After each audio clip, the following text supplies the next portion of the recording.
you can make connection between you and your child in a very, very small amount of time. I don't know if you've heard of parent-child interaction therapy, but their most powerful tool is asking parents to spend 5 minutes of uninterrupted time with their child a day.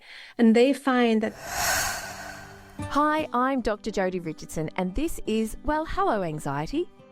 In a world that often moves too fast, we're here to pause, breathe, and understand anxiety together.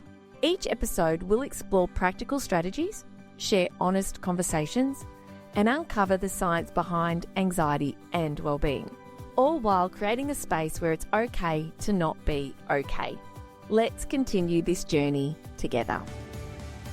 Hello and welcome back to the podcast. I can't wait for you to meet the guest that I am chatting with today. I found Dr. Jessica Borelli's work when I was reading about being a present parent.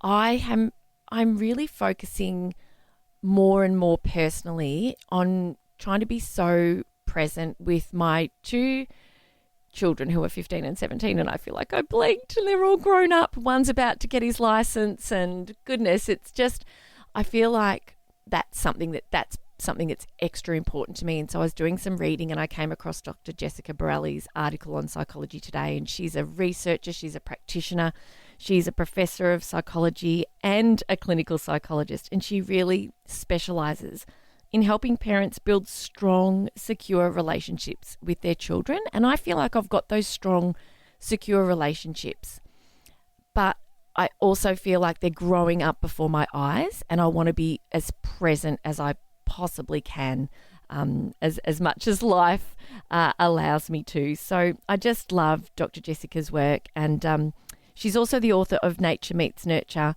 and she's the creator of Relational Savoring, which is a simple approach to help parents feel more confident and connected, which is something we all treasure in our families. So, Jessie, a huge thank you for joining me. Can you tell our listeners, please, where you are joining us from today?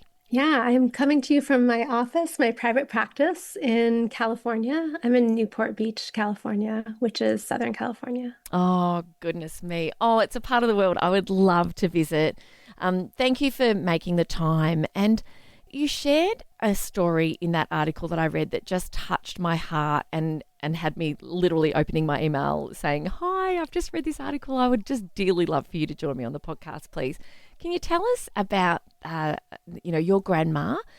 Because that part of that particular article just really struck such a beautiful chord in me, and I know it will in our listeners as well. And I have to say that I loved that you emailed me about her, and I'm I'm honored that you reached out to me about her because she was such a special person in my life. And she was such a unique person. She just embodied so many characteristics that are so unique and so different. But what I wrote the article about was the way that she was with the people around her. She was so present in such a different way. And what I mean by that was that she was so fully focused on the people around her.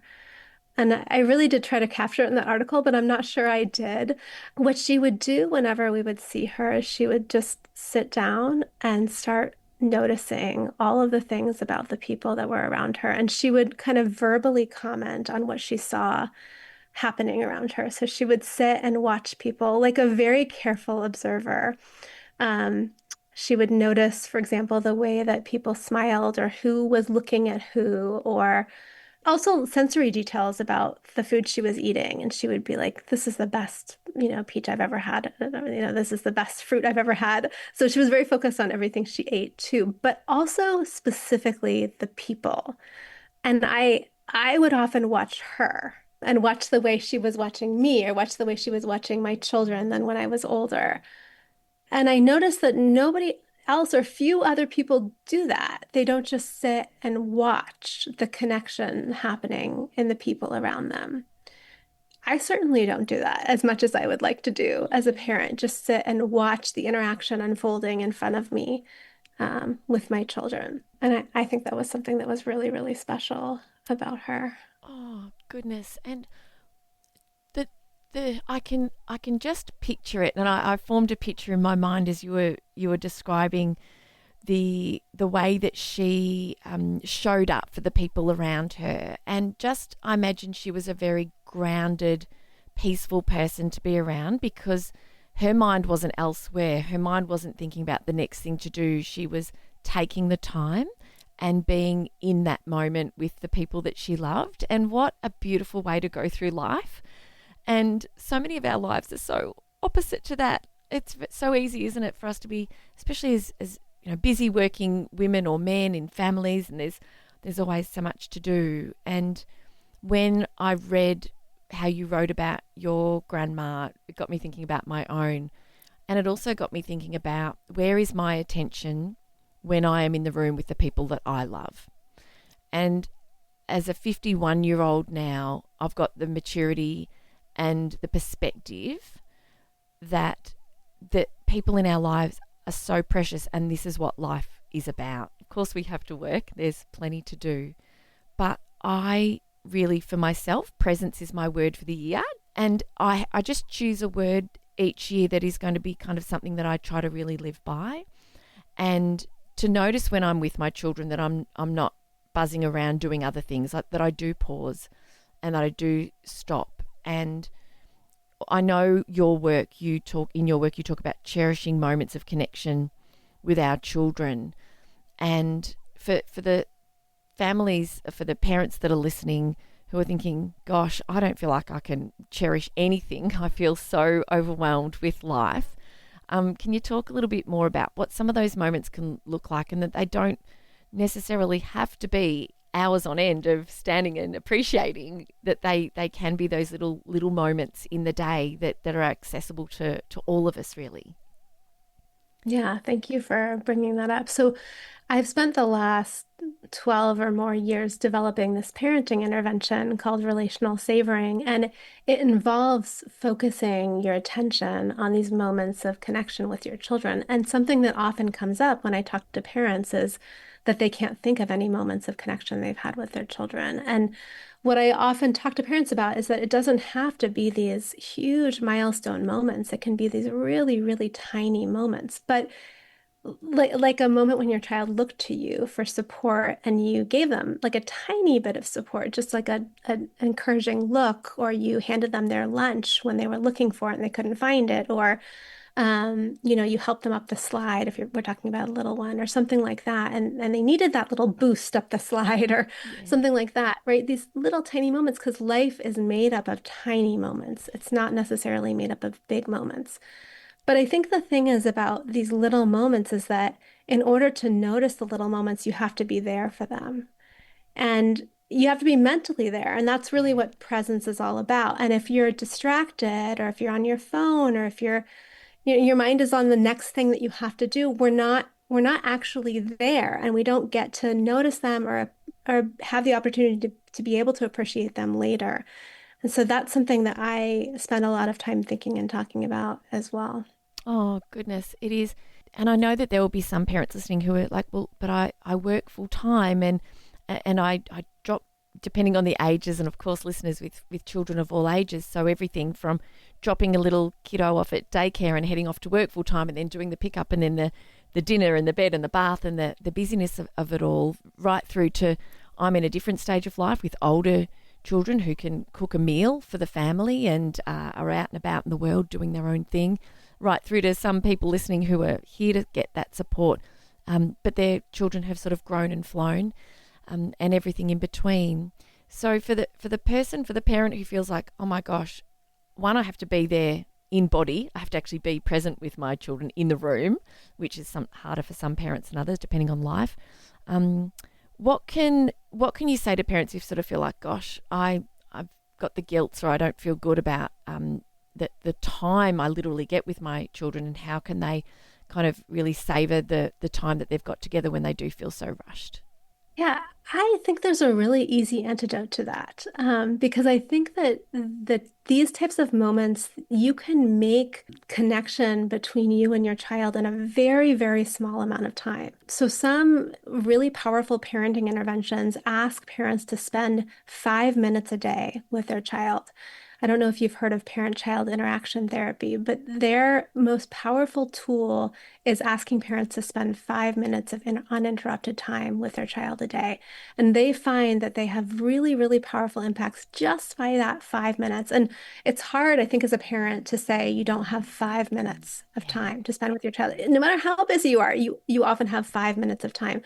But then even if you're thinking not necessarily about doing an intervention with your child, but just about the time you spend, sometimes it's a 10-second text that you send your child that actually makes all the difference in helping them feel supported. Or, it's a 20-second interaction that you have with them before they leave the house for the day that just means something really powerful. So if you want to know what matters to your child in terms of connection, you should ask them, how does your child feel supported? If you have an old enough child, right? Or pay attention to the way they look at you after you interact with them and try to figure out what are the interactions that really have the biggest bang for their buck and try to increase those. That is music to my ears, and especially what you said about 5 minutes a day, that we can all grab that 5 minutes a day. And I think it's so good to know that such a small amount of time, and some days there'll be more available, and other days 5 minutes is all that can be managed. But to know that that can make a really significant difference in the connection and in the way a child feels supported and in that relationship over time, but also to ask them. I mean, I'm such a hugger, Jessie. I know with my kids that that's something that gives me a beautiful moment of connection. But I've learned as my kids have got older that that isn't something they always, particularly our oldest child, who is our son, that that's that's not something that he appreciates as much as our daughter does. And so I've been able to like moderate that from my perspective, because isn't it true that we often give what we like to receive? And what you said about asking is so important. And can you tell us what are the different answers that a child might give in terms of connection? Or a child might say, what do you mean? What sort of examples might a parent be able to give that could support that conversation to come have a really good outcome? So yeah, I think first a parent has to decide how they want to ask the question. And I think you could ask it in kind of a general way. So you could ask something like, you could say, so I've been trying to figure out how I can support you better, or how I can be there for you more, or I just I don't know, show up for you more, or something like that. So you can say something kind of more general. Or you can focus on a specific behavior. So you can say something like, how do you feel about it when I do this? Like when I say I love you when I drop you off at school, how do you feel about that? Or when I email your teachers to ask a question, how do you feel about that? Or whatever the behavior is that the parent is wondering about, you can ask, how do you feel about that? Um, and it kind of depends on your child, I think, how they're going to respond. Some kids may answer you right off the bat and understand the question and be very expressive about how they feel. And other kids might be confused by the question or not know how to answer it. And you might have to kind of decide based on their nonverbals, how they actually feel. If your child is expressive, then you might have no problem with answering the question, interpreting their behavior.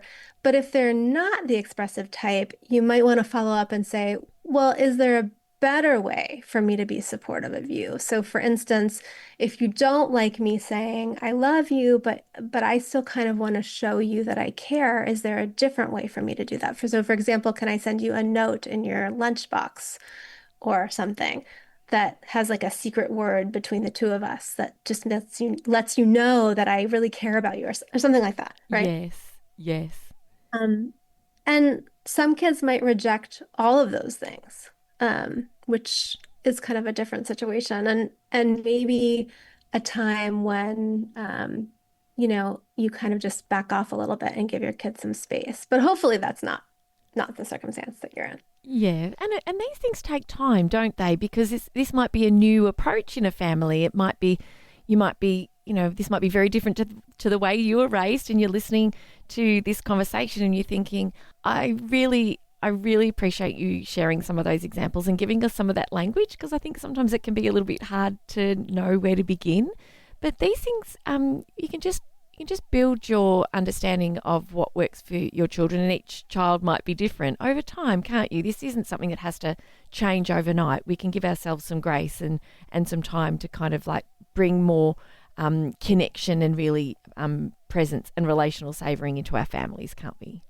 Absolutely. And especially if this is kind of a newer conversation for you, your child might be a little caught off guard by the conversation, and it might be that you have to bring it up three, four, 10 times for them to actually, get comfortable with the topic. And that's okay.